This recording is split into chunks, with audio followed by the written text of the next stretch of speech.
पाँव लग गया ना पैर, तो बंदा आ जाएगा। तो अब सुनिए, इधर देखो, इधर देखो, इधर देखो। हुमायूं शेरशाह सूरी भाग गया। अच्छा, मुलाकात लिखेंगे। कहाँ हुई मुलाकात? लिखो, हुमायूं व मालदेव की मुलाकात, मालदेव की मुलाकात हुई। कहाँ हुई भैया? जोगी तीर्थ, मारवाड़ में, ये जोधपुर में है ना भाई। मुलाकात हुई और मालदेव जी ने हुमायूं को 4000 फौज दी। बाकी का आपको पता ही है, पत्नियों को कहां भेज दिया, ये आपको आता ही है। जोगी तीर्थ याद रखना।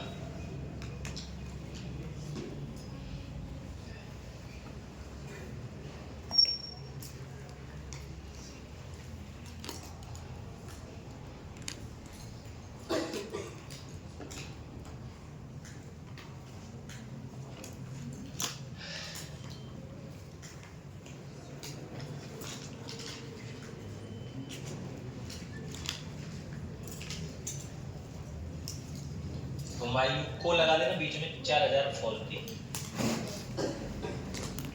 ठीक है ना। अब आप एक युद्ध को पढ़ोगे स्पेशल, कौन सा पता है? गिरी सुमेल का युद्ध। उसको ध्यान से देख लेना, उसमें से प्रश्न है। उसके बाद में महाराज मालदेव कुछ निर्माण करवाएंगे, उसके बाद में उसके दरबार के 3 दरबारी कवि लिखवाऊंगा। उनका एक रानी है द्रौपदी, उन्होंने कला बनवाया था। उसके बाद में राम मालदेव जी खत्म हो जाएंगे, चंद्रसेन जी चलेंगे, ठीक है ना। इधर देखो, अभी लिखना नहीं, ये उतार लिया सबने। अब उस युद्ध को समझ लो जहां से प्रश्न बनेगा। इधर देखो,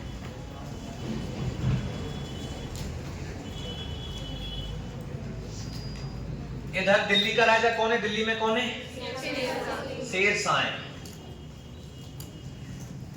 और इधर मारवाड़ के राजा कौन है? मालदेव जी।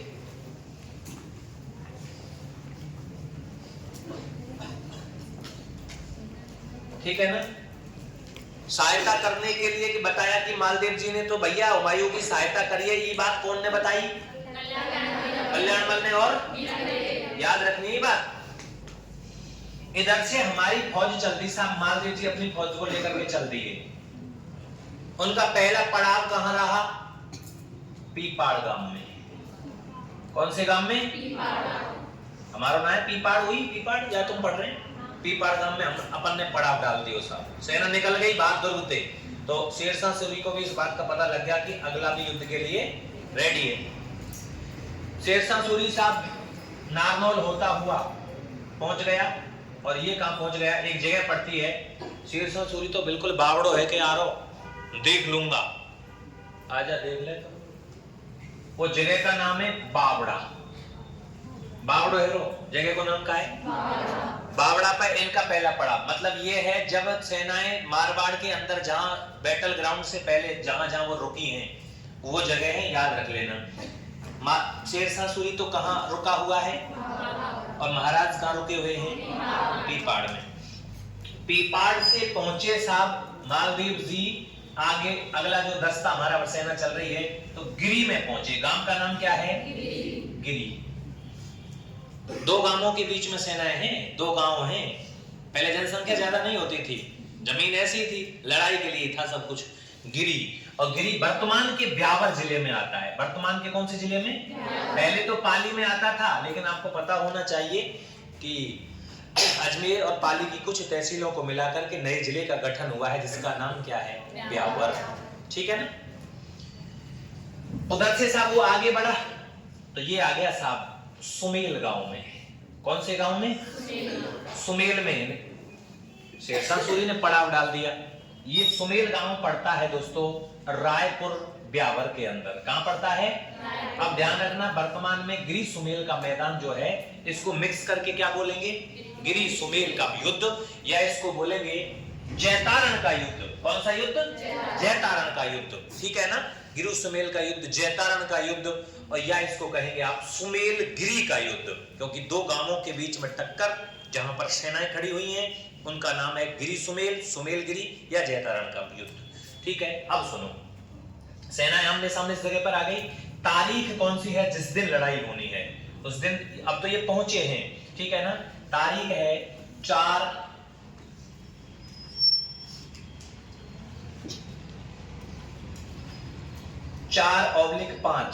2 तारीख लिख रहा हूं, 4/5 जनवरी 1544, ठीक है ना।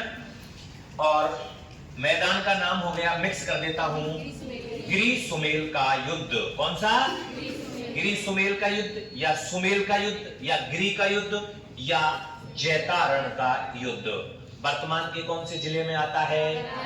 ब्यावर के अंदर आता है, ध्यान रख लेना इस बात को, ठीक है ना। पहले हम जैतारण पाली पाली पाली पाली पाली करते थे, अभी तो आपके पेपर में पाली आएगा। जब जैतारण ब्यावर आने लग जाए तो ब्यावर कर देना, जिस दिन आ जाए। एक बार आ गया तो समझो फिर ब्यावर ही आएगा। पुरानी किताब में अभी पाली लिख रहा है तो भैया पाली मान लेंगे। अभी सब सेनाएं आमने सामने होने वाली है, सुनिए सब। अब होता क्या है, एक तरफ राम मालदेव जी, दूसरी तरफ शेरशाह सूरी। मालदेव जी के सेनापति और लिख देते हम, उनके आदमी लिख देते अभी। मालदेव जी के सेनापति कौन कौन हैं? जैता और कोपा। मालदेव जी को जिन सेना नायकों पर घमंड है वास्तव में वो कौन है? उधर से 2 लोग हमारे ही थे, शेरशाह सूरी के साथ में 2 राजपूत। कौन कौन थे? कल्याणमल कहां का है दोस्तों? कल्याणमल बीकानेर में, शॉर्ट में लिख रहा हूं BN, बीकानेर। और एक और है बीरमदेव, कहां का है ये? मेड़ता का। बीरमदेव कहां का है? मेड़ता का। ये आपको याद रखने, अगर बीरमदेव और ये मिलते नहीं तो क्या कोई घटना घटती? क्या घटना ही नहीं घटती। अब सुनो, इस मालदेव कोई छोटी मोटी चीज तो है नहीं। अब युद्ध शुरू होना है दोस्तों, तो 4 जनवरी की रात, अभी 4 जनवरी है, सेना पहुंच गई। शाम को जैसे सेना पहुंची होगी, सुबह 4 जनवरी को पहुंच गई होगी, उन्होंने अपना लगा दिया हुआ तंबू डेरा। तो ये दोनों कल्याणमल और बीरमदेव दोनों बोले शेरशाह सूरी से, अभी तैयार कर रहे हैं, पकारो बिल्कुल।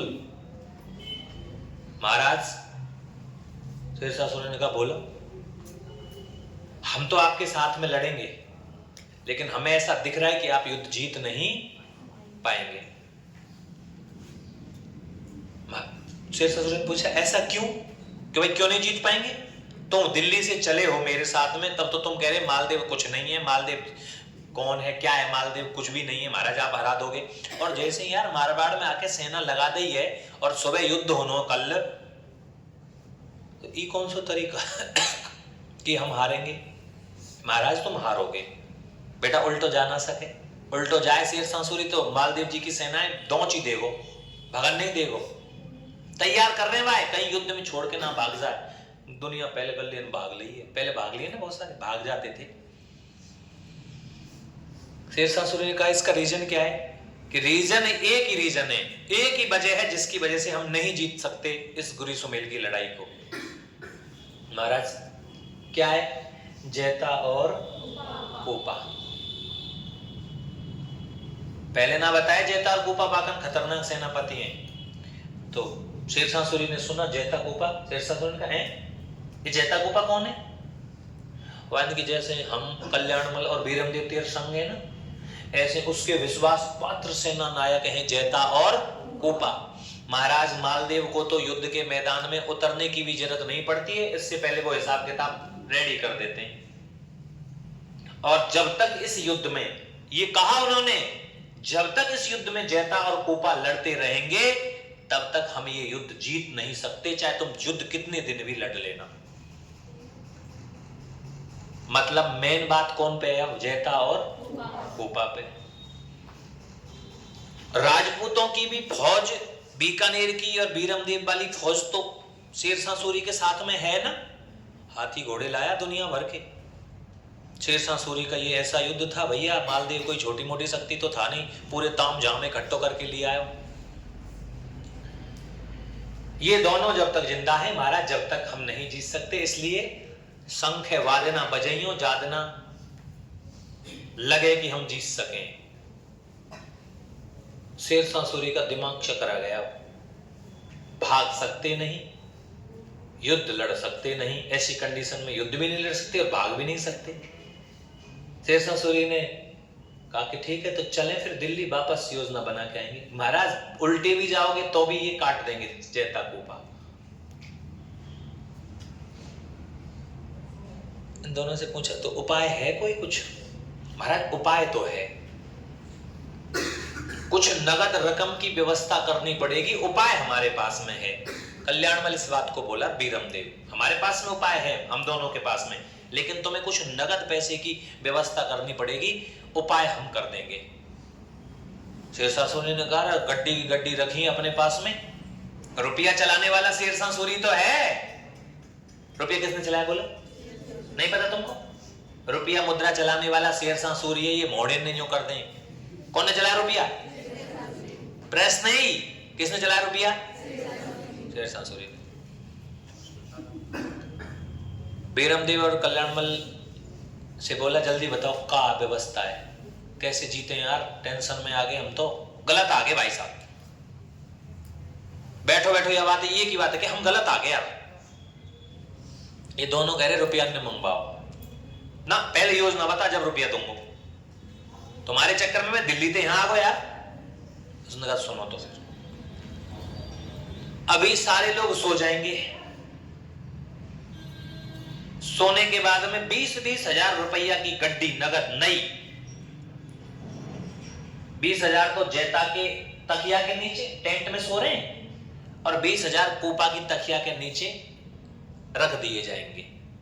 इनने कौन रखे हो? हम रखेंगे, हम राजपूत ही तो हैं, हम उनके जैसे ही तो हैं, हम रखवाएंगे। क्योंकि उनमें तुम जाओगे मुसलमान तो तुमको तो पहचान लेंगे, क्योंकि तुम्हारा पजामा ऊंचा, कुर्ता नीचे और मूछ तुम्हारे है ना, दाढ़ी दाढ़ी है, तो तुमको पहचान लेंगे। अरे हम राजपूत है, हमारी मूछ ऐसी है, सब कपड़े हमारे वैसे ही हैं, और कोई दिक्कत नहीं, हम कर देंगे, ये काम हमारी जिम्मेदारी है। पर ठीक है, फिर क्या होगा?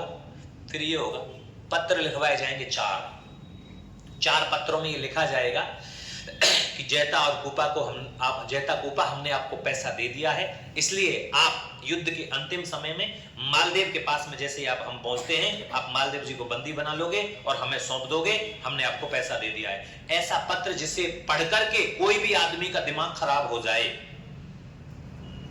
और उसमें मोहर लगा दी, फर्जी मोहर मारवाड़ की लगा दी, सब कुछ लगा दिया, संबंध अनुबंध संधि जो ऐसे होती है, ऐसा पत्र। और वो पत्र मालदेव जी के टेंट के आगे ऐसे गिरवा दिया कि जैसे वो पत्र किसी के हाथ से गिर गया है। आई समझ में नहीं आई बात? रात में बीरमदेव और कल्याणमल की सहायता से 4 तारीख की रात को, जनवरी को महीना है, ठंड भयंकर पड़ रही है, सब सो रहे भैया अंदर, ठीक है, बाहर तो कोई कौन मिलेगा बताओ, और राजपूती थे सारे के सारे वो भी, तो किसी ने शक भी नहीं किया कि हमारे लोग हैं। दोस्तों उस टेंट में पैसे रखवा दिए 20-20 हजार। 10वीं की किताब में 20 हजार लिख रहे हो और कंपटीशन की किताब में 10 हजार लिख रहे हो, तो मैं तो 20 हजार की बता रहा हूं, ठीक है ना? तो 10 हो चाहे 20 रुपया रखवाए, रखवा करके साहब चले गए। अब सुबह के टाइम पे और महाराज मालदेव जल्दी जग गए, लगभग 3:30-4 बजे के आसपास। तो किसी सेनापति को, जो महाराज के बाहर गार्ड था, बहुत सारी सेना लगी हुई है, उस सेनापति को पन्ना देखा। वो सेनापति ने पन्ना देखा, पढ़ के देखा तो उसमें इस तरीके का पत्र था कि वास्तव में ही अगर ये पत्र में लिखी हुई बात सही हो सकती है, मैं इसको मालदेव को दे देता हूं। तो मालदेव जी के पास में लेकर के तुरंत पहुंचा वो सेनापति, जो कोई पहरेदार था। महाराज ये मिला हुआ है, पड़ा हुआ, रात में कुछ आए भी थे लोग, हमने सोचा हमारे ही लोग हैं, राजपूती हैं। मालदेव जी ने पत्र पढ़ा, पत्र में यही लिखा हुआ था कि भाई हमने संधि के मुताबिक आपको 20 हजार रुपए दे दिए हैं। आप युद्ध के अंतिम समय में जैसे ही हम मालदेव जी के पास पहुंचेंगे तो आप हमें मालदेव को बंदी बना करके हमें दे दोगे, शेरशाह सूरी को। पैसा आपके पास में पहुंच गया है, हमारी संधि हो चुकी है। मालदेव जी का मूड खराब हो गया। पहले तो मालदेव जी को ऐसा नहीं हो सकता, लेकिन यार शक बुरी चीज होती है। मालदेव जी ने तुरंत कहा कि ऐसा करो, अभी जैता कूपा सो रहे हैं, सही है ना, उन वीरों को तो तभी उठाया जाएगा ना लठ बजे को, जब ही सोन दो, आराम करन दो। उन्होंने कहा चुपचाप जाओ, मैं बाहर खड़ा हो जाऊंगा और चुपचाप जाके तकियान के नीचे देखो, वास्तव में अगर रात में ये पैसा लिया गया है तो पैसा है जो चारपाई पे ही जहां वो सो रहे हैं वहीं रखा होगा। मानते हो नहीं मानते इस बात को? भाई साहब हटा के जैसे ही देखा ना तो उसके नीचे 20-20 हजार रुपए रखे थे दोनों के टेंटों में सिराने पे। ये जो पैसा है ये इस बात पे मोहर लगाता है कि वास्तव में ही जैता और कूपा महाराज के खिलाफ बिक चुके हैं, जबकि बात गलत है, षड्यंत्र है ये, लेकिन बात तो हो गई ना। कल्याणमल ने इसीलिए तो ये गेम खेला। अब मुझे एक बात बताओ, मालदेव जी क्या सोच रहे हैं? मालदेव जी ने पूरा नजारा देखा, यार ये तो गड़बड़ हो गई, ऐसा होगा तो फिर तो बहुत बुरा मामला हो जाएगा। तो मालदेव जी क्या जैता कूपा को जगाएंगे इस स्थिति में? नहीं। अगर मालदेव जी सोच रहे हैं कि इन्होंने पैसा लिया है 100%, इससे तो ये प्रूफ हो रहा है, और जैसे ही हम इनसे बात करेंगे जैता और कूपा से कि आपने पैसा लिया है, ऐसे से पत्र दिखाएंगे, तो जैता और कूपा कहे तो हमारी ही गर्दन उड़ा दे भाई, सही है ना। जब हमारे खिलाफ ही हो गए तो फिर हमें मारने के लिए मैदान में तैयार हो गए, तो यहां मारने में क्या जा रहा है? तो महाराज मालदेव उसी 4 जनवरी की रात को उसी समय पर अपनी जितनी फौज थी, जितने से वो कह पाए चुपचाप, उस सारी के सारी फौज को लेकर के लगभग महाराज 70-80 हजार फौज लेकर के मैदान में उतरा था उस दिन। और उतनी ही फौज किसके पास में थी? शेरशाह सूरी के पास। और हकीकत में ही मारवाड़ की फौज उस फौज पर भारी पड़ रही थी। मालदेव जी तुरंत चुपचाप अपनी फौज को जितना पता लगा उनको सोते हुए छोड़ दिया, उनको कुछ भी नहीं कहा, और वहां से पूरी फौज को लेकर के रात में ही वो मैदान छोड़ दिया उन्होंने। निकल गए वो, और वो कहां गए सुनो। वो पहले तो गए जोधपुर, अपने परिवार को लिया साथ में, रानियों को, अपने बच्चों को, सबको साथ में लिया। जोधपुर नहीं रुके, क्योंकि यहां से जोधपुर पहुंचने में जैता कूपा को टाइम नहीं लगेगा अगर उन्होंने, और उनको दुर्ग की एक एक नस नस का पता है, इसलिए हमने एक दुर्ग जीता है जिसे मारवाड़ के राजाओं की शरण स्थली कहते हैं, सिवाना दुर्ग, बालोतरा, बाड़मेर का किला मारवाड़ के राजाओं की शरण स्थली कहलाता है, वो जालौर दुर्ग की कुंजी कहलाता है, ध्यान रखना। महाराज यहां से सुमेल के मैदान से और कहां चले गए दोस्तों? सिवाना में चले गए। ये ध्यान रखना, कहां चले गए? सिवाना। तो यहां से निकल चुके हैं कौन कौन? सेना को लेकर के। अब जैसे ही सुबह जैता कूपा खड़े हुए तो जैता कूपा ने देखा कि ना तो महाराज और ना ही सेना, लगभग वो जो सेना बची हुई है वो 10वीं की किताब में 1200 लिख रहा है, लेकिन वो डाटा थोड़ा सा जीरो मिस्टेक हो गई है, वो 12,000 की सेना है। कितनी सेना है? 12,000। वो जीरो का मामला है इसलिए थोड़ा सा दे। अभी जो सेना बची है जैता कूपा के अंडर में जो बची है वो कितनी सेना बची है? 12,000। एक तरफ 80,000, उधर शेरशाह सूरी पूरी फौज ले आया, जितनी फौज थी। 12,000 से 80,000 का मुकाबला होना है। और दोस्तों इसके बाद में 20,000 का 1 लाख से मुकाबला हुआ है हल्दी घाटी में। ये युद्ध 1544 को लड़ा जा रहा है और वो युद्ध लड़ा गया था 1576 को। लड़ा गया कि नहीं लड़ा गया बोलो? हल्दी घाटी तो बाद में हुआ है ना। सुबह जब जगे जैता कूपा ने देखा, जैता कूपा ने जब देखा तो भाई वो पत्र जो था वो जैता कूपा के सिराने पे ही छोड़ के गए थे मालदेव जी। उस पत्र को जगेंगे तो इनको ही रख देते जिससे इनको पता लग जाए कि महाराज क्यों गए हैं, कि महाराज को इस बात का पता लग गया। पन्ना खुला हुआ। सुबह जगे तो उन्होंने देखा, दोनों ने वो पत्र पढ़ा। पत्र पढ़ने के बाद उन्होंने पैसा देखा। पैसा देखने के बाद उनको पता लगा कि जीवन का अमिट कलंक लगेगा हमारे माथे पर। ये अमिट कलंक है ये कि हमने देश के साथ गद्दारी की है। और दोस्तों, देश के साथ गद्दारी का सर्टिफिकेट सबसे बड़ा सर्टिफिकेट होता है। सबसे बुरा सर्टिफिकेट है ना, वो देश की गद्दारी का है। या तुम जिस देश में रहते हो, जिस देश का खाते हो, जिस देश का पीते हो, उस देश को।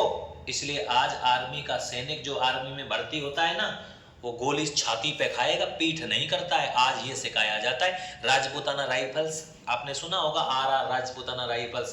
कितनी राइफल्स हैं? पीठ पे गोली नहीं देखी होंगी फौजी की पे।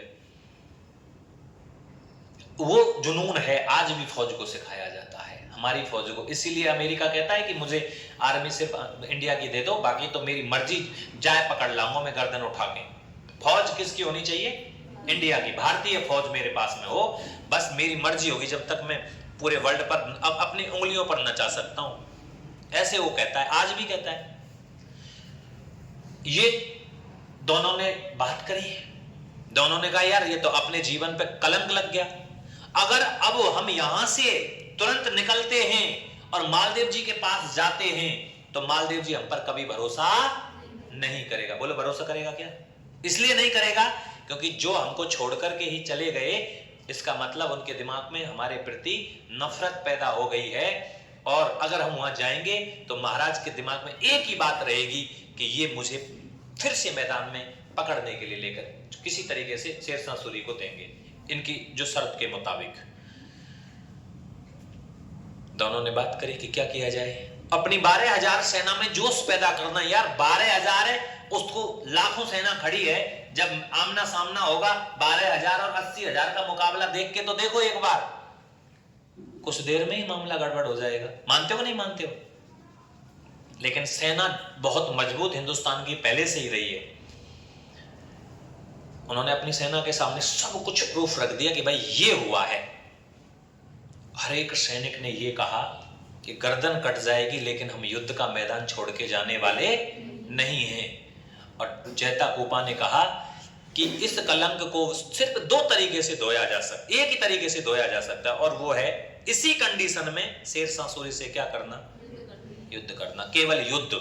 या तो हम वीर गति को प्राप्त हो जाएंगे तो हमारा कलंक मिटेगा, और राजपूत तो हुए ही मैदान में गर्दन कटाने के लिए हैं।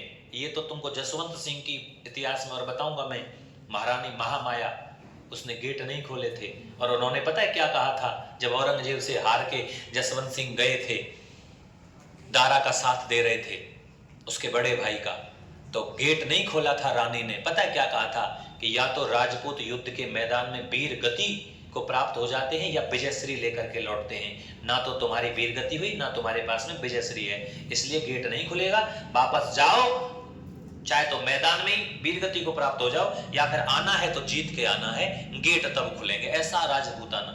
इसलिए कर्नल टॉड फैन हो गया राजस्थान का यार, कि यहाँ कैसे लोग हैं। अब बताओ 12,000 का मुकाबला 1 लाख से कब होगा? बोलो। उसके बाद में भी राजा नहीं है।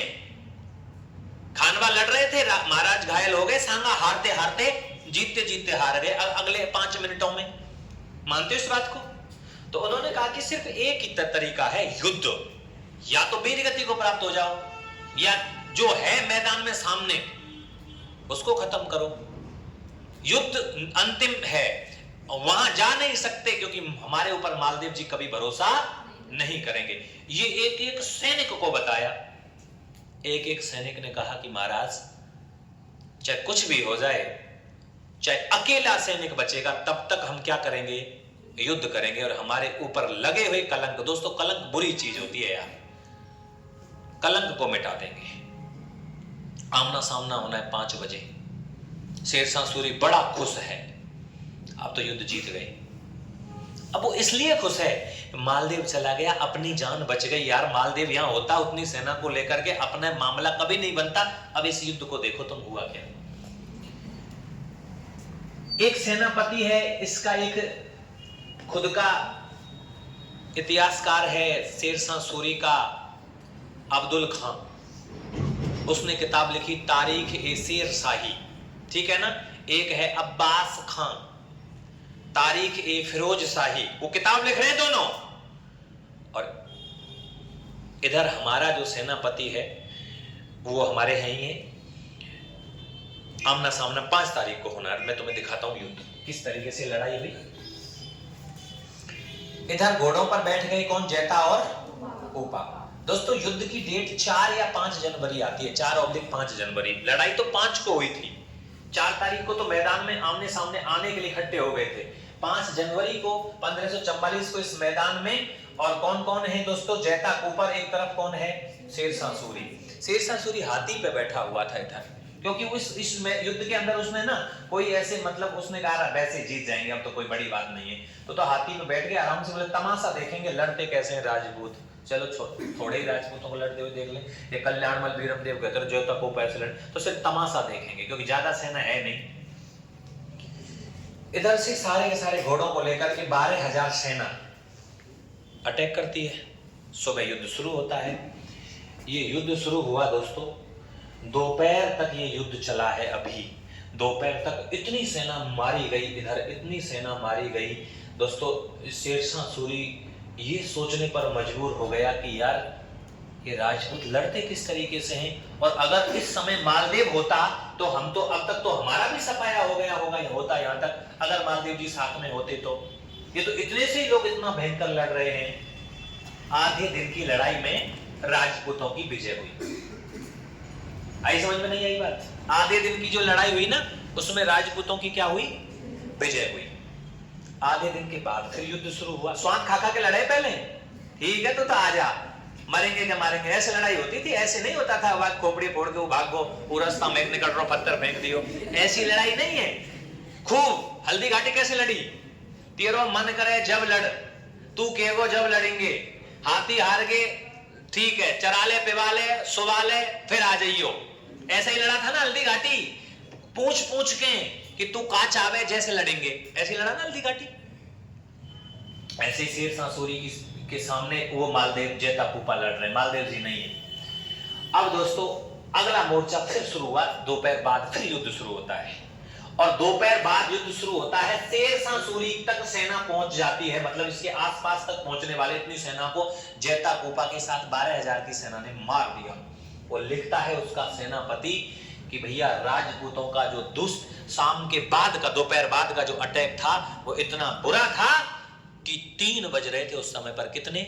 3। और इस हाथी से उतर करके उसने कहा अपनी सेना से और जैता कूपा से कि युद्ध रोकना चाहते हैं हम युद्ध रोकना चाहते हैं भाई, युद्ध रोकना चाहते हैं, हम बाद में लड़ेंगे भाई, हमें मौका मिलना चाहिए।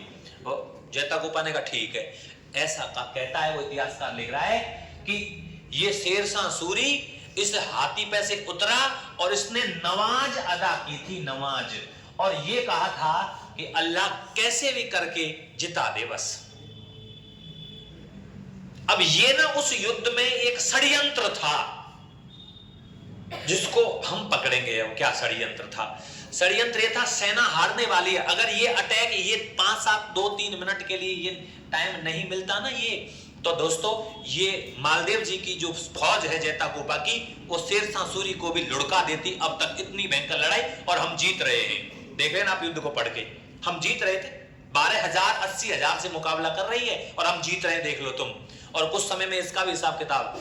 अब इसको इंतजार था। एक इसका सेनापति है जलाल खान जलवानी, उसको बता दिया था कि जब ये आए थे ना तो दिल्ली एक सेनापति भेजा था जब आए थे, और यहां आने के बाद जब ये रुके थे 1-2 दिन, तो उसने वीरमदेव और कल्याणमल ने कहा था कि महाराज आप युद्ध हारेंगे। तो एक सैनिक टुकड़ी दिल्ली से और बुलाई गई थी जलाल खान जलवानी के नेतृत्व में कि भाई जलाल खान वाली फौज को और बुला लो। तो अब ये हार तो रहे थे। अब इनको पता था शेरशाह सूरी को कि जलाल खान वाली फौज आ रही है और हमारी फौज, ये इसका हौसला टूट चुका है। हौसला इसलिए टूट चुका है कि अगले के महाराज नहीं है, 12,000 सेना बुरी तरह से मार रहे हैं और जीतेंगे। इनकी सेना में भगदड़ मचने लगी थी कि बेटा वो 12,000 ने कवाड़ा कर दिया। भाई युद्ध में तो जोश डाउन हुआ, गया आदमी काम से। वो देख रहे राजपूतों को कैसे लड़ रहे, लपालप तलवार चल रही है। इधर से इतनी देर में इस देखिए क्या हुआ, यहां इस सेना को थोड़ा सा शांति मिली, शांति मिल गई ना।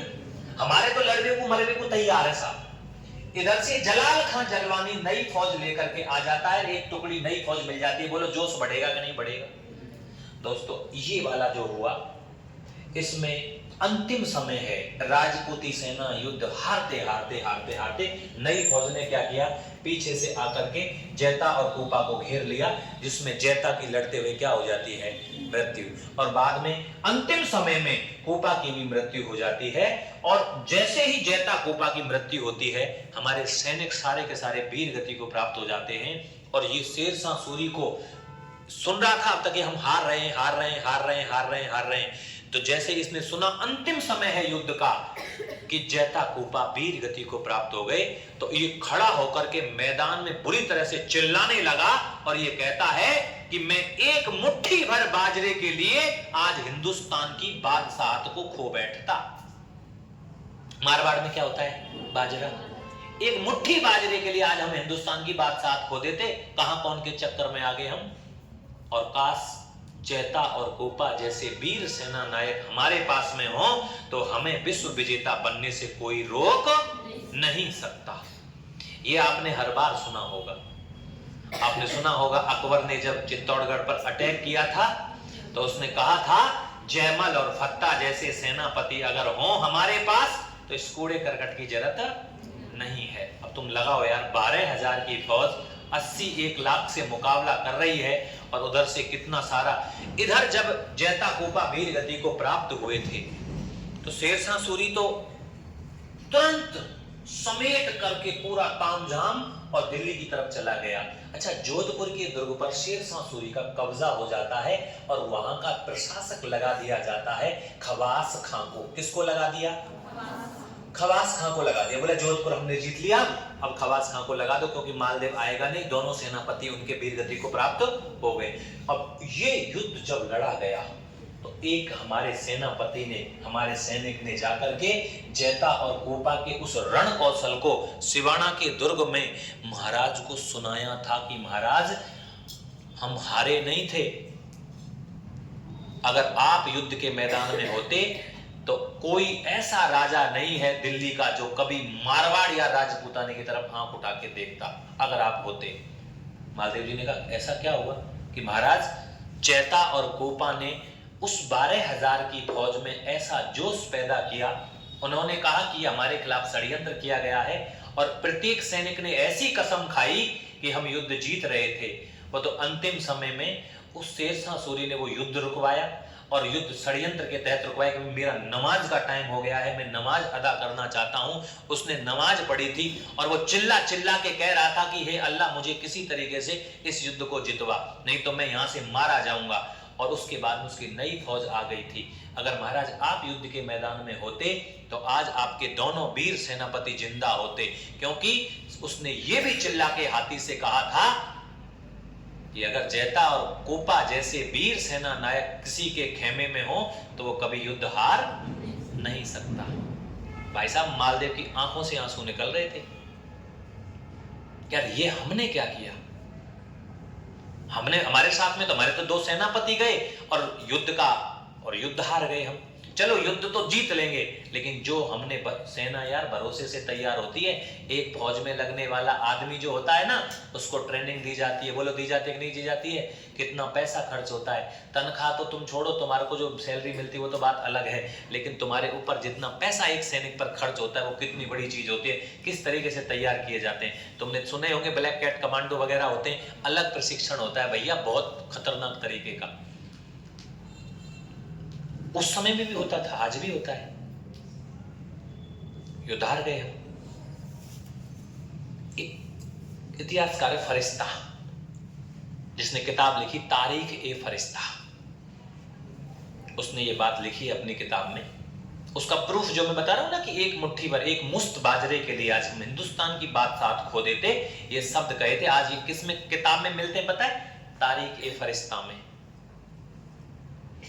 मुसलमान राजाओं को पता लगा कि यार मालदेव कितना खतरनाक है।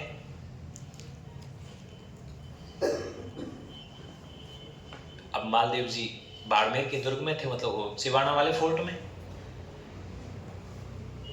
उधर जैसे ही शेरशाह सूरी दिल्ली पहुंचा, उन्होंने खवास खां पर अटैक कर दिया। सही है ना भाई? जोधपुर में कौन लगाया? शेरशाह सूरी ने। उसने खवास खां पर अटैक कर दिया, जोधपुर का किला अपने अंडर में ले लिया। 1545 को तुमको मैंने बताया ही था, उक्का अस्त्र चलाते समय या शेरशाह सूरी की गोला कसम खुद फट जावे। कालिंजरा युद्ध दुर्ग को तोड़ने के लिए गया था, तो गोला कसम खुद फट गो, पता है ना तुमको? तो वो फट गो तो भैया हुमायूं तो आके बैठ गो कहां? दिल्ली की गद्दी पे। और मालदेव जी तो अपने जोधपुर के राजा हैं ही हैं। अब मुझे बताइए, दिल्ली से और जोधपुर में क्या लड़ाई होगी? क्या नहीं, क्योंकि महाराज मालदेव ने हुमायूं की क्या करी थी? मदद करी थी। बोलो करी कि नहीं करी थी? ये आप बात याद रख लेना बस। ये युद्ध है तो आपसे डेट पूछेगा। गिरी सुमेल का युद्ध कब लड़ा गया? 5 जनवरी। गिरी सुमेल युद्ध में कौन कौन थे? जैता और कोपा। क्या गिरी सुमेल की लड़ाई में मालदेव जी उपस्थित थे? नहीं थे। मालदेव जी कहां चले गए थे? सिवाना दुर्ग में। जोधपुर दुर्ग का प्रशासक किसे नियुक्त किया? खवास खां को। शेरशाह सूरी ने ये युद्ध जीता था क्या? उसने चलते युद्ध में नमाज अदा की थी क्या? करी थी। नया सेनापति आया था कि कोई आया था? सेम हल्दी घाटी, हल्दी घाटी में भी आया था मित्तर खां, आया था ना मित्तर खां नई सेना लेकर के। अगर वहां नई सेना नहीं आ रही होती तो महाराणा प्रताप जी पता नहीं मान सिंह जी कहां होते। मानते नहीं मानते हो? इधर भी ऐसा ही हुआ। फिर उसके बाद में शेरशाह सूरी की मृत्यु हो गई, हुमायूं गद्दी पे बैठ गया, लड़ाई का कोई मतलब नहीं बनेगा। उसके बाद में मालदेव जी ने सिर्फ विकास किया। विकास में क्या किया? उन्होंने दुर्ग बनवाए, उन्होंने पोखरण का किला बनवाया, उन्होंने सोजत का किले का पुनर्निर्माण करवाया, उन्होंने शिवाना दुर्ग के परकोटे का निर्माण करवाया, उन्होंने जोधपुर दुर्ग के परकोटे का निर्माण करवाया। जोधपुर के अंदर अच्छे अच्छे महल बनवाए उन्होंने, ठीक है ना? कई सारे। शेरगढ़ का जो किला है ना धौलपुर का, ये शेरगढ़ धौलपुर, इसका पुनर्निर्माण करवाया था। बाद में शेरशाह सूरी ने इस पर कब्जा कर लिया। शेरशाह सूरी ने इसका नाम क्या रख दिया? शेरगढ़। शेरशाह सूरी ने रखा है नाम शेरगढ़, क्योंकि जब महाराज हार लड़ाई में युद्ध में महाराज हार जाते हैं इधर, तो उसके धौलपुर वाला जो सब जगह है, महाराज को छुपना पड़ा ना कुछ समय के लिए मालदेव जी को। उसके बाद में उसका नाम चेंज कर दिया। तो जो निर्माण है उनको मैं बता दूंगा तुमको। ईसरदास बारेहट महाराज मालदेव के दरबारी कवि थे। आसानंद बारेहट जो मैंने लिखवाया तुमको, महाराजा के दरबारी कवि थे, ठीक है ना? नित्यानंद जी जैन महाराजा के कवि थे, दरबार में कवि थे। कुछ ग्रंथ उन्होंने लिखे, हाला झालारी कुंडलियां वगैरह वगैरह, उनको मैं आपको लिखवा दूंगा भाई कौन कौन से हैं। बाकी ये लड़ाई की बात कर रहा हूं तो ये आपको क्लियर है। प्रश्न पूछेगा कि गिरी सुमेल युद्ध के समय मालदेव जी ने कहां शरण ली थी? उत्तर होगा सिवाना दुर्ग में। और सिवाना दुर्ग कहां है? और सिवाना किससे जीता था हमने? ठाकुर हाजन से जीता था ना 1538 में। इसलिए मैंने कहा था कि मारवाड़ के राजाओं की शरण स्थली किसे कहते हैं? सिवाना को। जब जब मारवाड़ के राजाओं को दिक्कत होगी तो वो कहां शरण लेंगे? सिवाना में। और जब जब मेवाड़ के महाराणाओं को दिक्कत हुई तो उन्होंने शरण ली थी कुंभलगढ़ में। इसलिए मेवाड़ के राजाओं की शरण स्थली कौन सा है?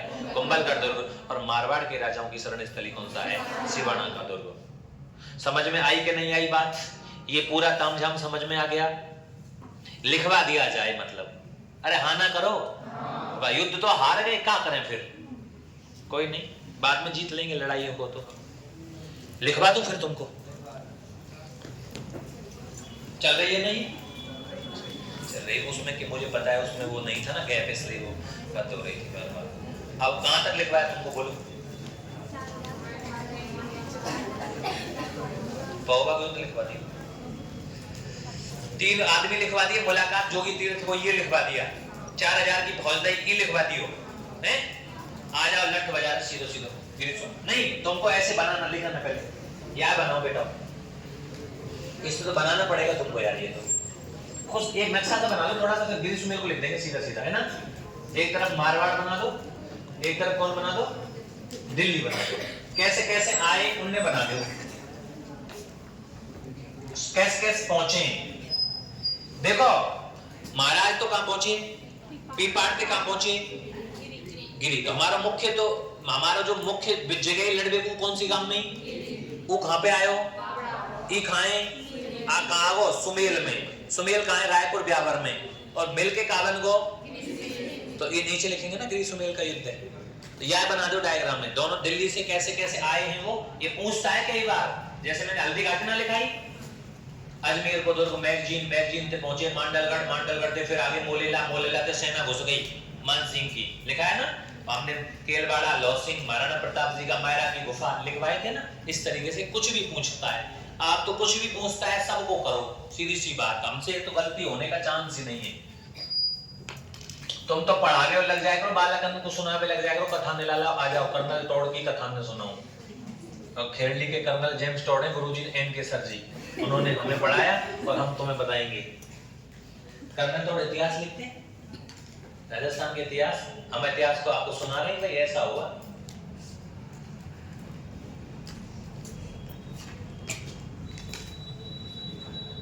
कहानी में सब लिखा दूंगा तुमको पूरा।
लिया 4-5 जनवरी 1544 गिरी सुनील का युद्ध,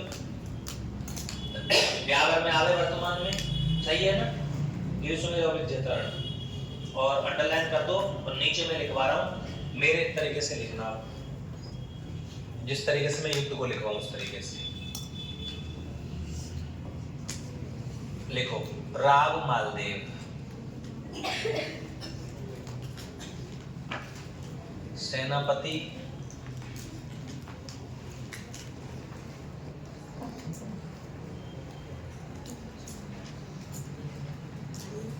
जैता ऊपा, ब्यावर लिख देना।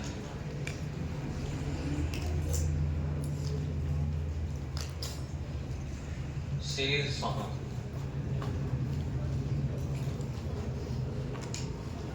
सेनापति ने लिखवा दो या किन ने, कौन को सौंपो कार्यभार जोधपुर को, हाँ तो खवास खां,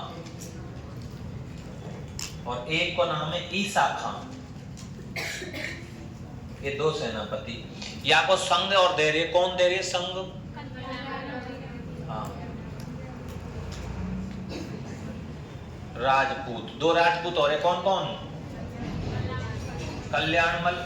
तुमने ऊपर लिख दिए कभी, हटाओ फिर का लिखें।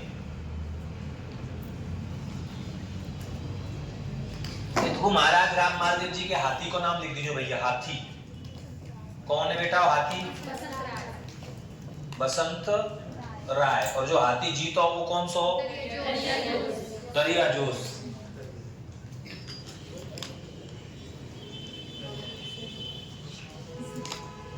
अब यहां में लिखो मौजूद, यहां में मौजूद इतिहासकार,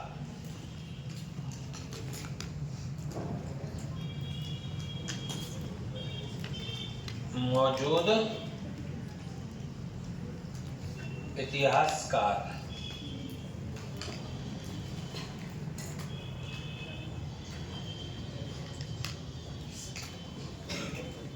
अब्दुल अहमद खान,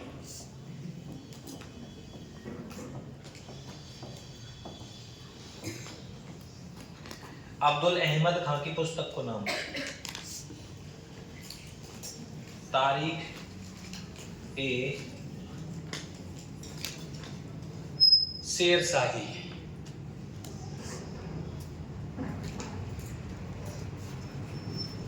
लिख लिया। दो सेनापति इस युद्ध में थे, अब्दुल अहमद खान तारिक ए शेरशाही, एक और है अब्बास खान शेरवानी तारिक ए फिरोज शाही। याद आ लो पहले।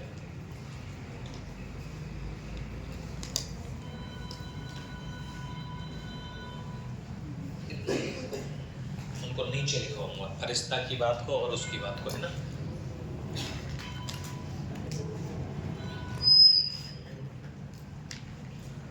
बता लिया।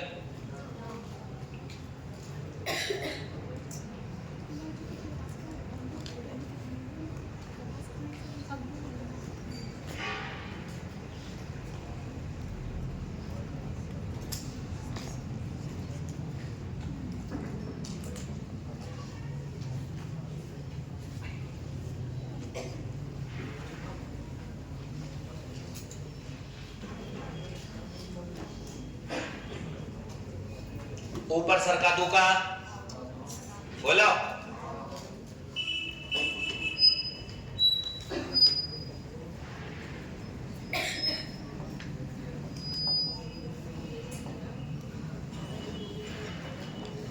देखिए षड्यंत्र इधर ही हुआ ना, षड्यंत्र। शेरशाह ने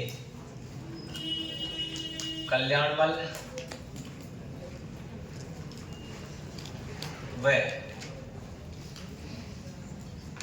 पीरमदेव के सहयोग से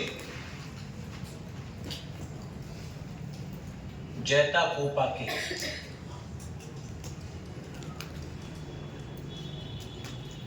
टेंट में भ्रांति पत्र व 20-20 हजार रुपये रखवाए।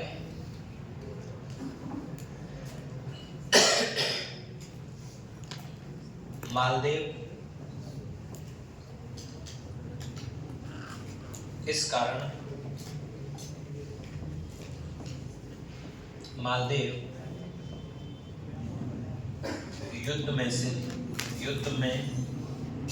से बिना बताकर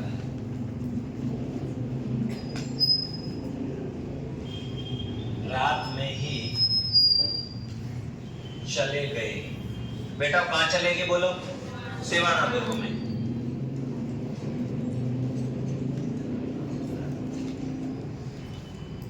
सेवाना दुर्ग कहां है?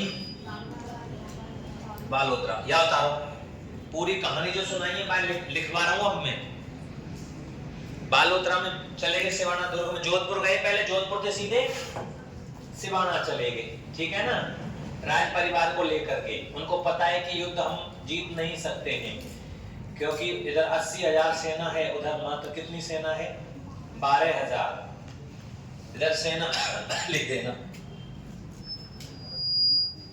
कितनी है बेटा सेना इधर? 80,000।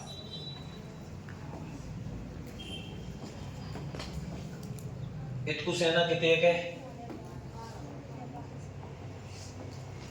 12,000। वैसे 10वीं किताब में 1200 लिख रहा हूं, पर वो 1200 में जीरो ना लगी है, कंप्यूटर को बटन ना दबो है ना।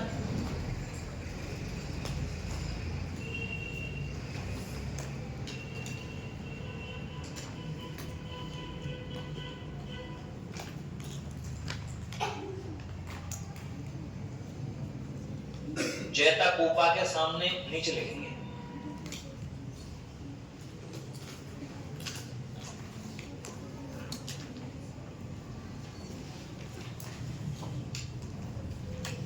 उतार दिया ना? उतारो।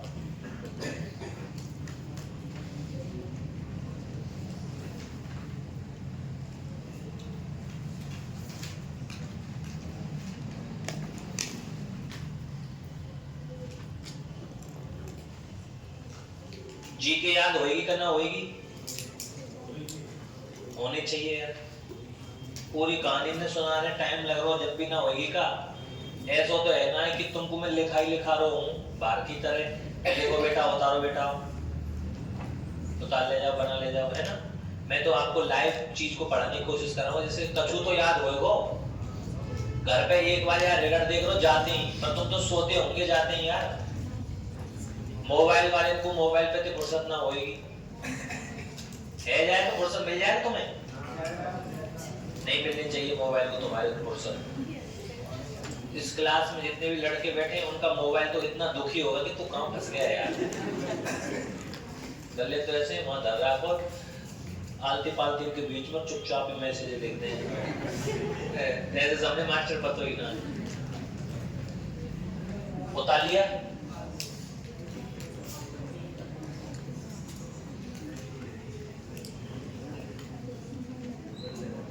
मैं जिस तरीके से है ना उसी तरीके से लिखवा रहा हूं, आगे पेपर में ऐसे ही आएगा, ध्यान रखिए। राजपूत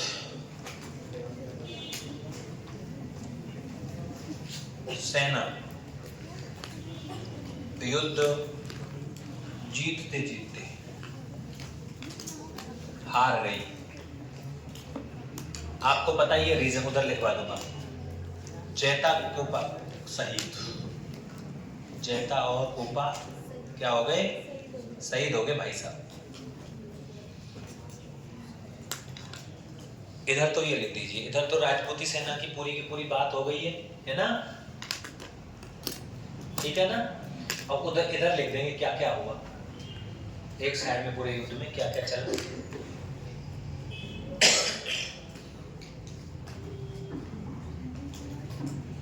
इस युद्ध को जिहाद कहा जाता है, जिहाद। शेरशाह सूरी ने जिहाद कहा था इसको, क्योंकि नमाज पढ़ी ना उसने, तो उसको पता है, तो उसने नारा दिया कि भैया अल्लाह के लिए युद्ध लड़ा जा रहा है, जबकि युद्ध लड़ा जा रहा था खुद के लिए। सही है ना। ऐसे ही हल्दी घाटी में ना कही जिहाद को नारा देती हो, बाद में तो आसफ खाने जब पता लगो कि भैया भाले चल रहे हैं, ये तो बुरे ही है। चलिए इधर आ जाइए। 80,000 तो पहुंच गए ना तुम, लिखो।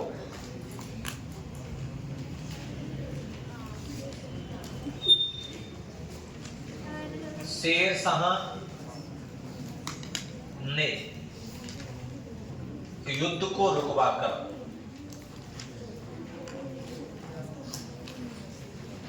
नमाज अदा करी थी।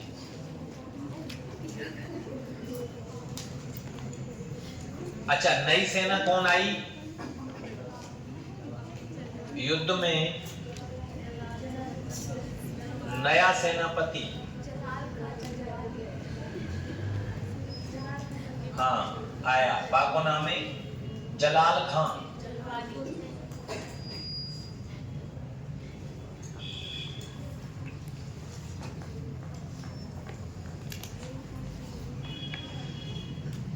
जलाल खान जलवानी आगो साहब।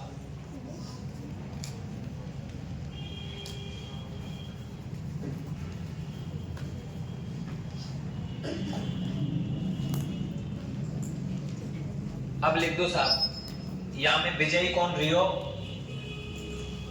विजयी शेरशाह सूरी। बड़ी मुश्किल थी, बहुत मुश्किल से रहा।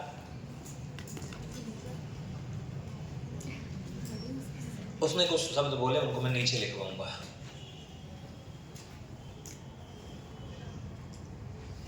उसके दो शब्द बड़े फेमस हैं, दो स्टेटमेंट बड़े पेपर में आते हैं। मुट्ठी भर बाजरे के लिए हिंदुस्तान की बादशाहत खो देता। लिखिए, ऊपर सरकाऊं? हाँ भाई, हाँ रोक बता दिया, यहीं तक लिख दे।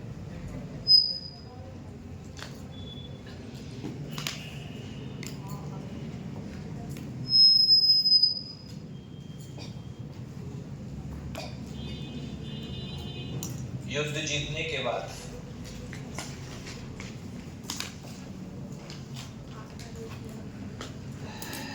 शेरशाह सूरी ने कहा,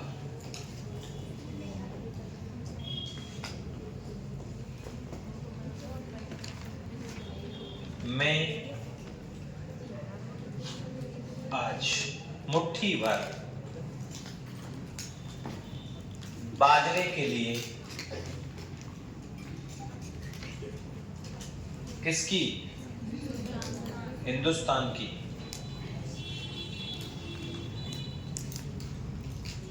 बादशाहत खो देगा। ठीक है ना भाई? एक तो ये स्टेटमेंट है, एक और स्टेटमेंट है, नंबर 1 और नंबर 2। कास जैता कूपा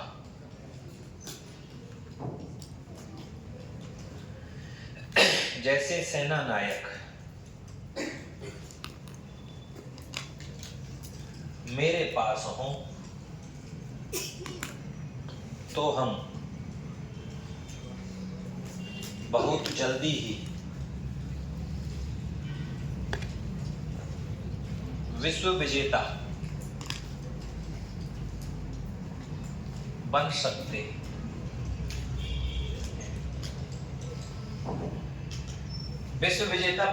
हैं।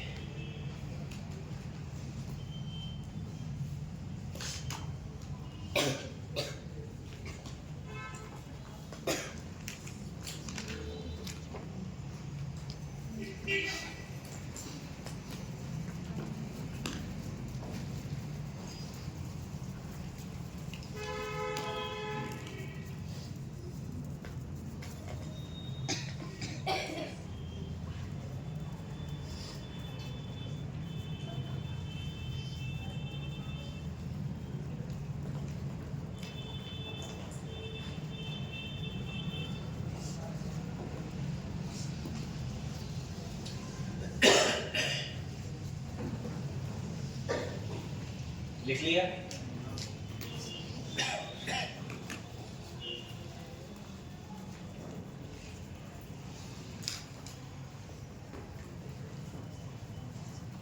आगे लिखूं?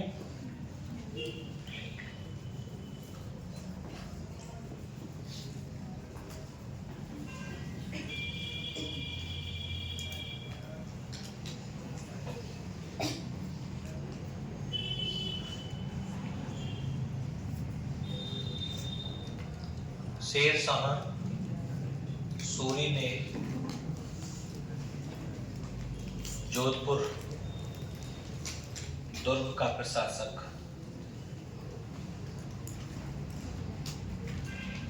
नियुक्त किया। बोलो कौन करो भैया? खवास खान।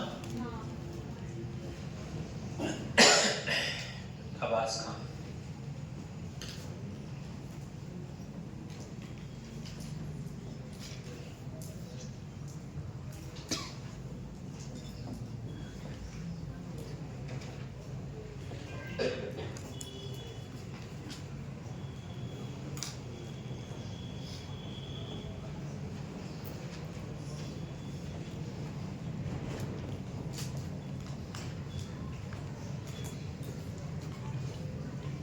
शेर शाह सूरी की मस्जिद कहते हैं इसको।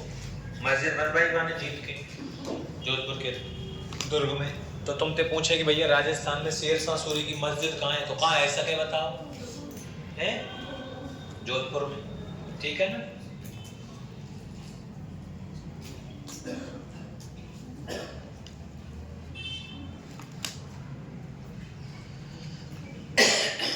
देखिए उतार लो पहले, चलो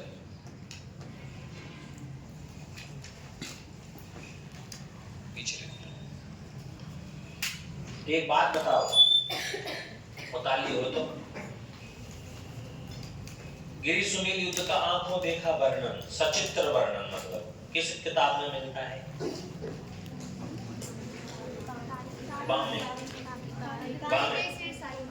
तारीख ए शेर शाही में। कौन ने लिखी? वो अब्दुल अहमद खान ने। ठीक है ना?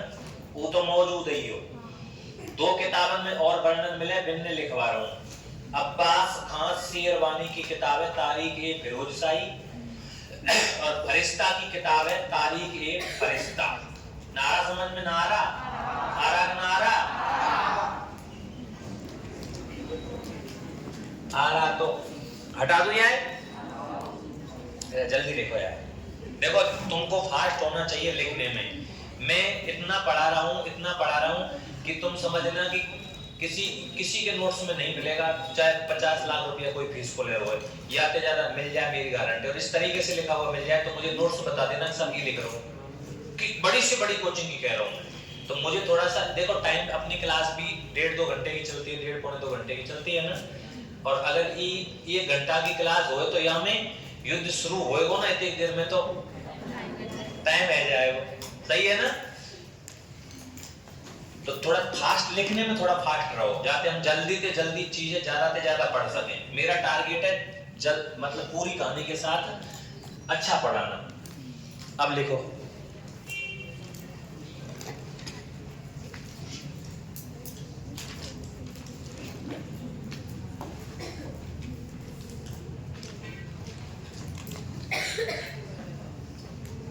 अरे यार के पन्ना ही बदल देंगे। लिखो, युद्ध की जानकारी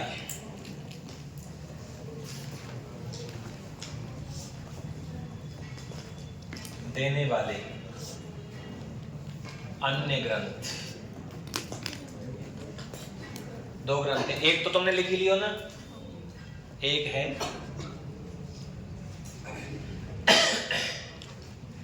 अब्बास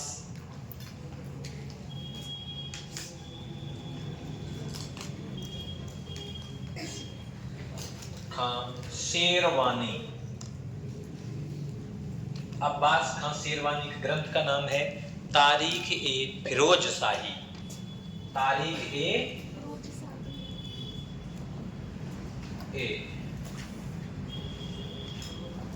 फिरोज शाही। दूसरी किताब है फरिश्ता की। कौन की है?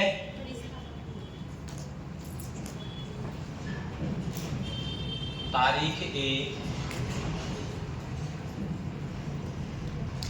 फरिश्ता।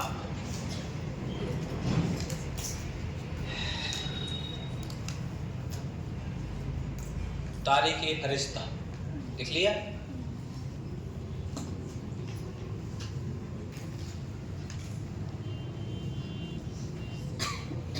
और सिवाना दुर्ग के नीचे एक लाइन लिख दो यार, जहां सिवाना लिखा है ना आपने, वहां हमसे छूट गया है वो, तो उसमें आप लिख दो मारवाड़ के राजाओं की शरण स्थली दुर्ग। ना लिख सकें लिख दो। वो जब हमने लिख दिया यहाँ ना लिखो, मैंने ना लिखो। नोट नहीं लगवाया यार, कहाँ लगवा दिया लो।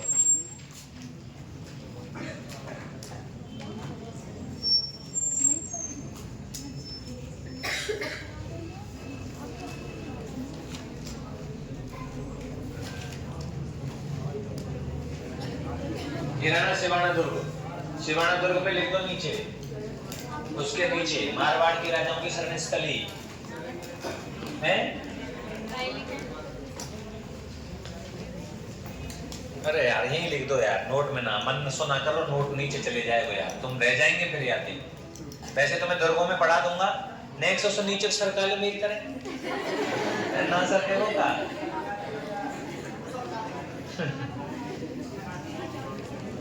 सिवाना दुर्ग यहाँ लिख दो, थोड़ा जगह छोड़े करो यार। देखो मैं तो इतना शानदार लिखूंगा, तुम्हें अलग ही दिखेगा। देखो मारवाड़ के राजाओं की शरण स्थली।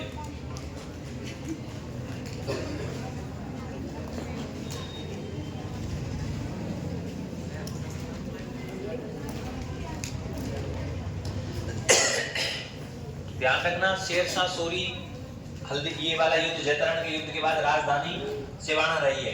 क्या रही है? जोधपुर पर कब्जा हो गया था किसका? शेरशाह सूरी का।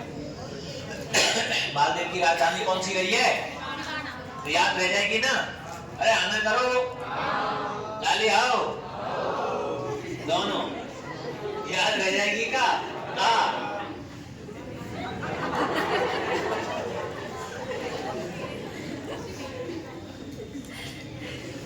तो उतार लिया तुमने? मैंने एक बात बताई थी कि जब दुर्ग पर कब्जा हो जाए और राजा जहां रहने लग जाए वही राजधानी हो जाती है। तो याद बता रखा है ना, और जब दुर्ग पढ़ाऊंगा जब लिखवा दूंगा, घबराओ मत। तारीख ये फरिश्ता में, अच्छा उस फरिश्ता में ना ये स्टेटमेंट है, मुट्ठी भर बाजरे वाली बात इस किताब में है। मुट्ठी भर बाजरे के लिए हिंदुस्तान की बात साफ होती था, वो या किताब में मिले, ठीक है ना। अब लिख दो कथन, मुट्ठी भर बाजरे के लिए,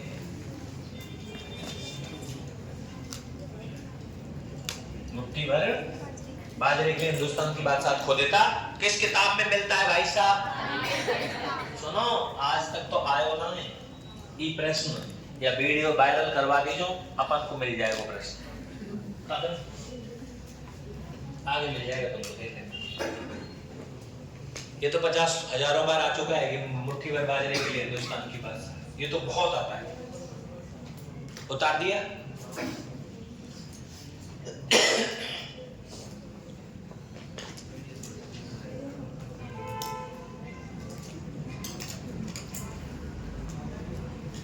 खवास खां को पराजित करके और मालदेव जी फिर से राजा बन जाते हैं, मतलब मालदेव जी जोधपुर को अपने कब्जे में ले लेते हैं, ठीक है ना।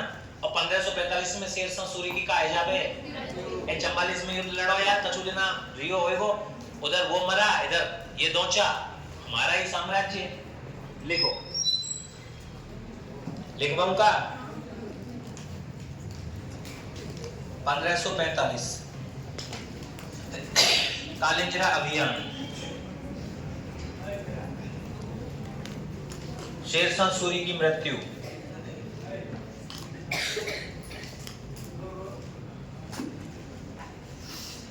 राम मालदेव जी ने जोधपुर पर अधिकार किया।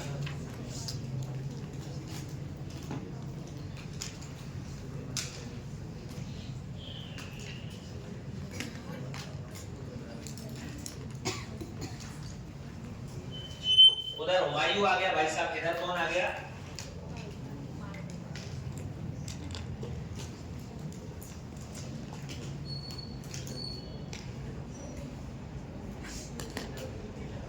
अब निर्माण कार्य हैं, इनको लिख देते हैं बस, दरबारी विद्वान और निर्माण कार्य।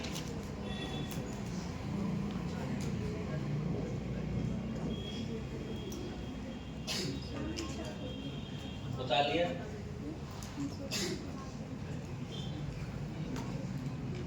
वो बताओ तुम ये क्लास 2 ही बजे खत्म करवाएंगे, 2 बजे ने भी तो लिखूं, आ जाओ लिखो निर्माण कार्य।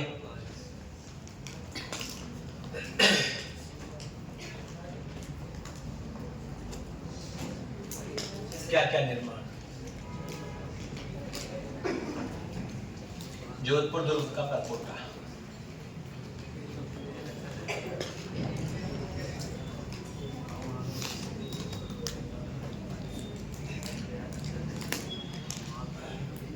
शिवाना दुर्ग का परकोटा,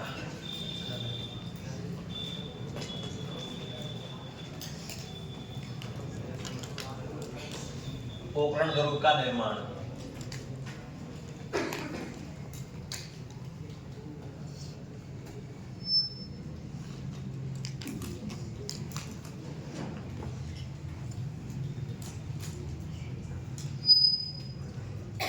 मालकोट का किला, मेड़ता,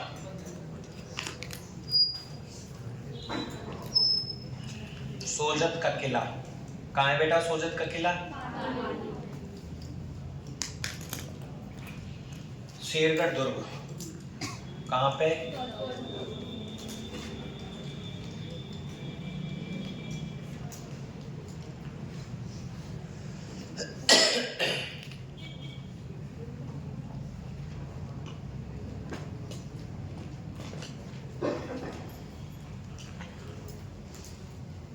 ये निर्माण कार्य है। 3 दरबारी कवि लिखेंगे, है ना, उनके ग्रंथ लिखेंगे, फिर इनकी रानियां लिखेंगे, एक रानी, इनके 2 लड़कियां लिखेंगे, 3 बेटे लिखेंगे, इनके उपनाम लिखेंगे। उपनाम बहुत आते हैं पेपर में। भारत का पुरुषार्थी राजकुमार कहा जाता है, मारवाड़ का सबसे शक्तिशाली राजा, हिंदू बादशाह। हिंदू सुल्तान किसे कहते हैं? कुंभा को। हिंदू बादशाह किसे कहते हैं? मालदेव को।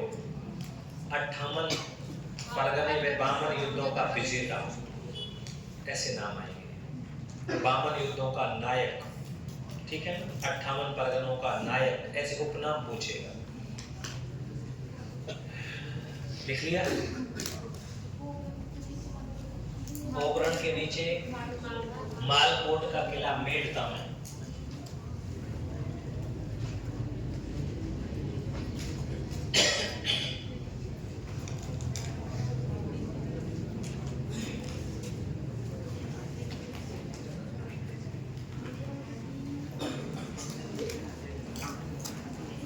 उतार लिया क्या?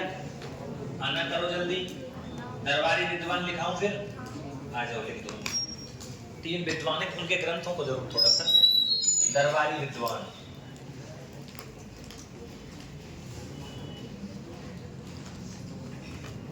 पहले का नाम लिख देना भैया, ईसा दास। 10वीं की किताब में दे रखा है इनके ग्रंथ, ध्यान रखना है ना। 12 इनकी किताब के नाम है हाला झालारी कुंडलियां, नाम सुना होगा को? हाला झालारी कुंडलियां।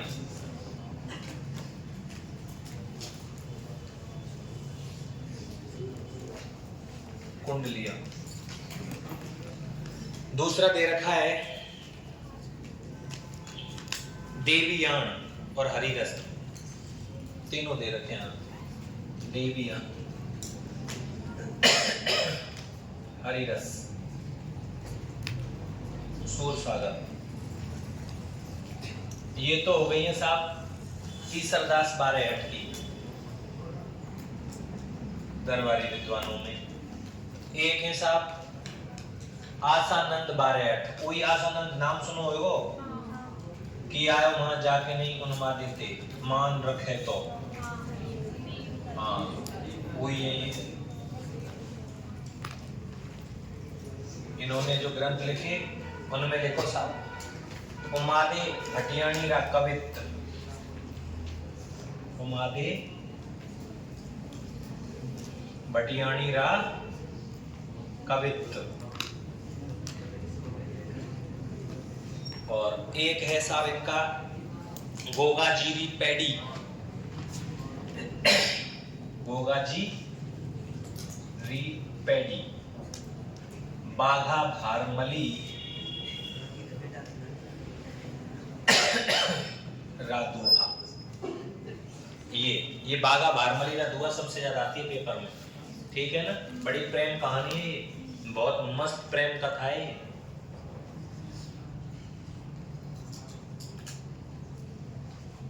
और एक विद्वान वो लेते ना महात्मा नरसेन।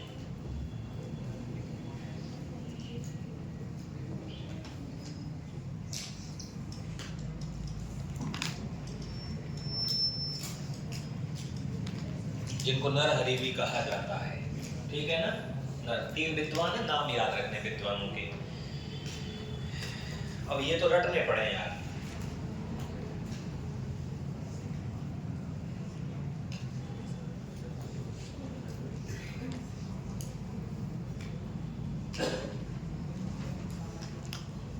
उतार लिया? उतारिए।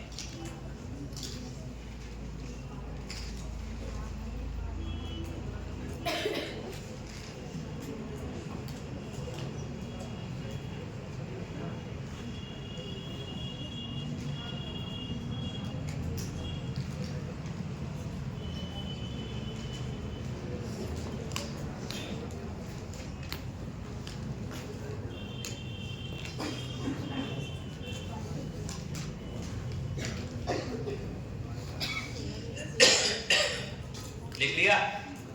क्या उतार रहे हैं अभी देवताओं? ठीक है उतार ले। दो तो बचेंगी। अगला उतारा जाए, आ जाओ। उपनाम सबसे मोस्ट जो अभी लिख रहे हैं, उपनाम पहला नंबर नाम है हसमत वाला शासक। हसमत वाला शासक। और ये नाम पता है किसने दिया है?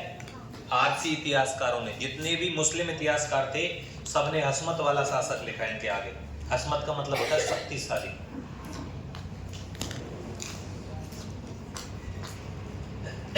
फारसी इतिहासकारों ने।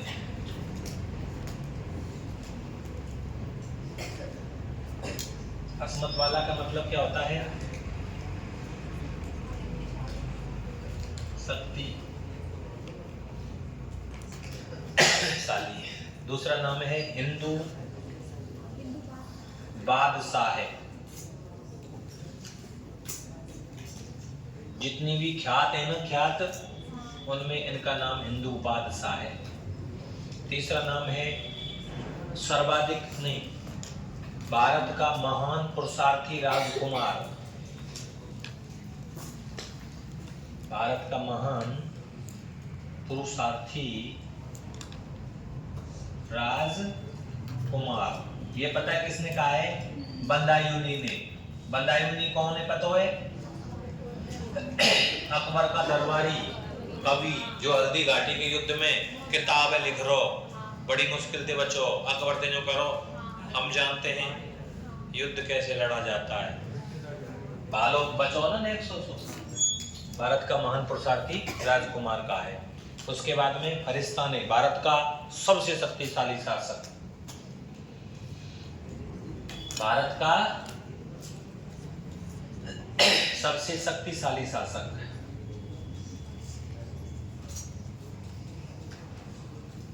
ये कहिए कौन ने? फरिश्ता ने। फरिश्ता ने कहा भैया भारत को महान शक्तिशाली शासक ही है। अबुल फजल सुना अकबर के दरबार में? वहां ने कहिए मारवाड़ का सबसे शक्तिशाली राजा।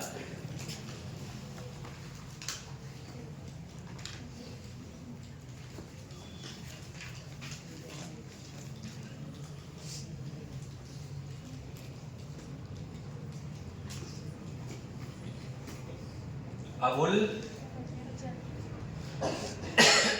फजल। ठीक है, अच्छा लिख लिया तुमने। और अब लिखो सर्वाधिक युद्ध जीतने वाला।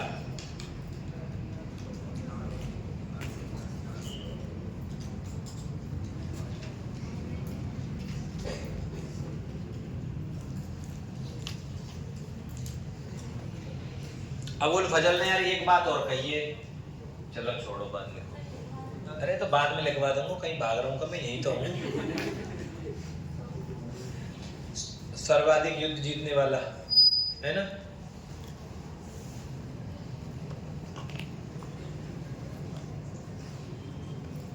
बामन युद्धों का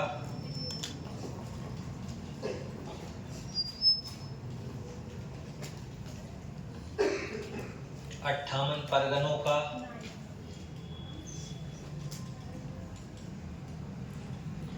इन्होंने कितने परगने जीते थे? 52। अरे 52 तो जीते। जब ये गद्दी पे बैठे थे उनके पास में कितने परगने थे? 6। जीते कितने के? 52। ना आई समझ में?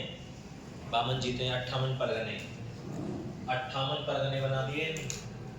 राजस्थान में जिले ना है, जिले 33 से अब 41 है, बड़ी मुश्किल थे। सही है ना? फिर तो 58 परगने जीत रखे।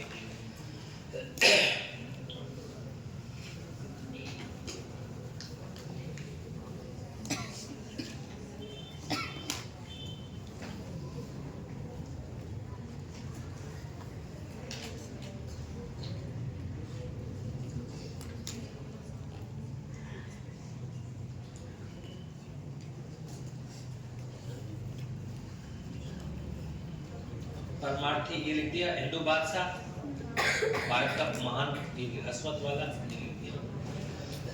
अगला लिखेंगे वैभवशाली राजा। इसको लिख दो वैभवशाली राजा।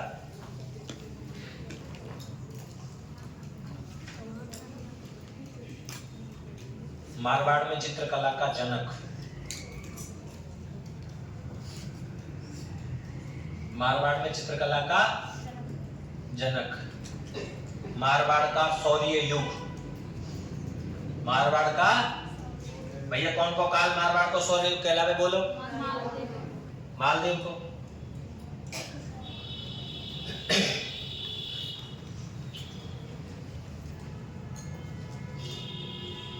तुजुक ए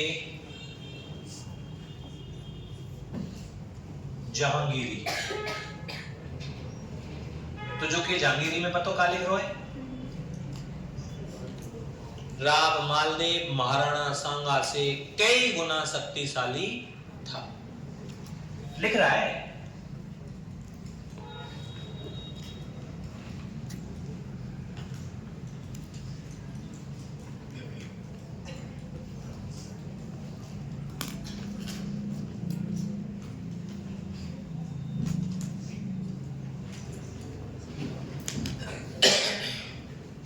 लिख लिया क्या? एक अबुल फजल की बात तो रह गई है।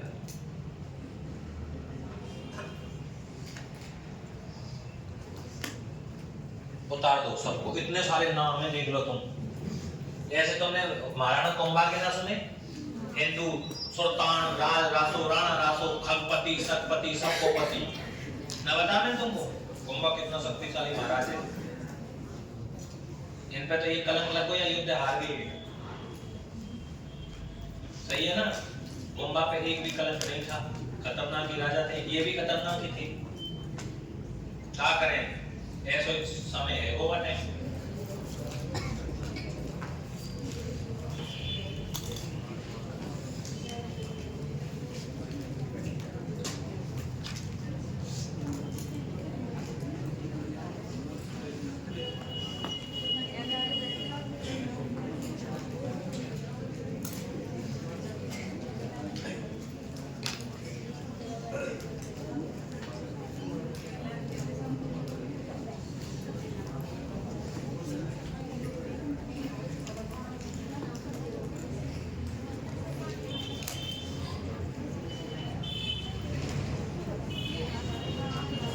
लिख लिया क्या? आगे एक लाइन बोल दूं, देखिए अबुल फजल के अनुसार लिख दो, भारत का सबसे शक्तिशाली शासक, भारत का सबसे शक्तिशाली शासक अबुल फजल में लिख दो, भारत का सबसे शक्तिशाली शासक। मारवाड़ को तो यही है, भारत को भी है, कौन ने कही यही? अबुल फजल। कौन के दरबार में रहेगा अबुल फजल? अकबर के दरबार में। हाँ सभी किंगे बात है। तो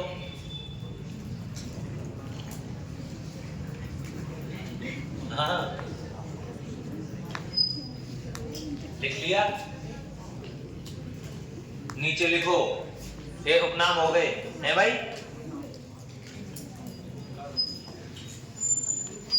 देखो मारवाड़ का सर्वाधिक विस्तार, मारवाड़ का सर्वाधिक विस्तार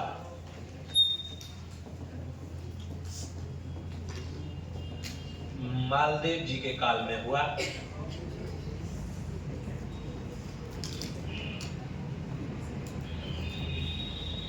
किसके काल में हुआ? एक इनकी रानी है झाली रानी स्वरूपदेव,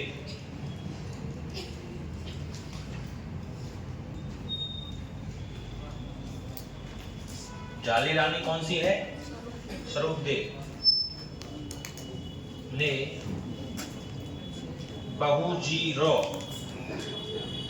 तालाब बनवाया। कौन सा तालाब? बाको नाम है बहुजीरो तालाब। जोधपुर में तालाब बनवाया। पेपर में प्रश्न आया हुई स्वरूपदेव झाली रानी, इनके 25 तो रानी 12 छोराए, 2 लड़की लाली बाई और कंकाबाई। लिखवा देंगे तुमको।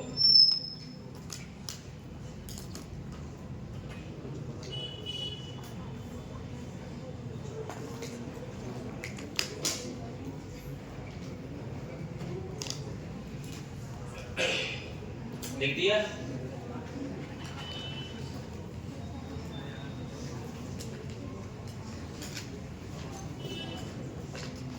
अरे लिख लियो भाई। अब 10वीं की किताब के अनुसार 3-4 ठिकाने उनके लिख लो। विजय जाने प्राप्त करी है ना, विजय ठिकाने। अरे बड़ा ही राजा है, छोटा मोटा थोड़ी है यार। महादेव जी को पढ़ रहे हो तुम, ऐसे पढ़ रहे हो ना तुम, अकबर पढ़ रहे। अकबर का इतिहास कुछ नहीं है। अकबर के इतिहास में से किसको निकाल दो? मान सिंह को। अकबर नाम की पहुंच ही ना पैदा होती। हाँ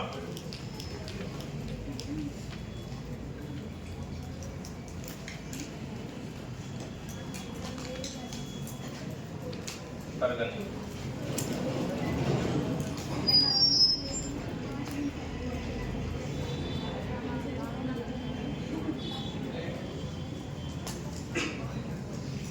लिख दो भैया। 10वीं की किताब में दे रहा है, अब देखियो कौन कौन सी है। जो तुम जो सोचने यार ये कितने तो लोग काम है।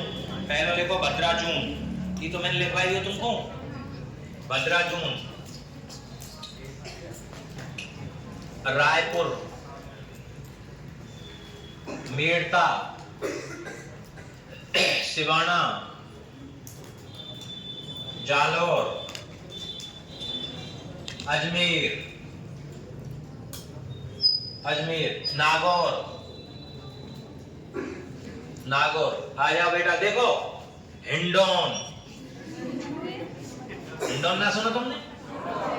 अब सोच रहे होंगे तुम हिंडौन तो कुएं है।